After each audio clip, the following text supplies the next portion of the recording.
একটা গুরুত্বপূর্ণ তথ্য আপনাদের সামনে পেশ করছি। আগে এই নির্বাচন কমিশনার কিভাবে নিয়োগ হতো জানেন?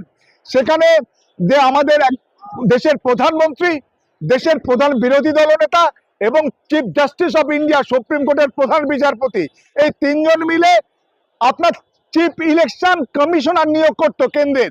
কিন্তু পরবর্তীকালে বিজেপি সরকার ক্ষমতায় এসে সেই যে নির্বাচন কমিশনার নিয়োগের যে পদ্ধতি, সেটাকে বদলে দিয়ে, চেঞ্জ করে দিয়ে কি করলো, যে প্রধানমন্ত্রী থাকবে আর বিরোধী দলনেতা থাকবে, আর থাকবে কে, আর একজন মন্ত্রী স্বরাষ্ট্রমন্ত্রী থাকবে। চিফ জাস্টিস অফ ইন্ডিয়াকে বাদ দেওয়া হলো, যাতে বিজেপি সরকারের দুজন লোক থাকবে, অন্যদিকে বিরোধী দলনেতা থাকবে সে একজন।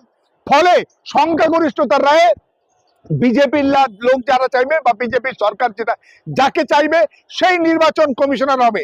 এইভাবেই তারা কিন্তু আজকে নির্বাচন কমিশনার হিসাবে তাদের পেটুয়া, তাদের ভেড়ুয়া, তাদের নির্দেশ মোতাবেক চলার লোকজনদেরকে তারা বসাবার চেষ্টা করছে এবং বসিয়ে সেই বিজেপি এবং আরএসএস এর গোপন এজেন্ডা, ভারত বিরোধী এজেন্ডা, গণতন্ত্র বিরোধী ব্যবস্থাপনা এবং ধর্মনিরপেক্ষতা বিরোধী যে সমস্ত সিস্টেমকে তারা নির্বাচন কমিশনের মাধ্যমে, এসআইআর এর মাধ্যমে চালাবার চেষ্টা করছে। বকলমে বা ঘুরপথে এনআরসির অপচেষ্টা চালাচ্ছে।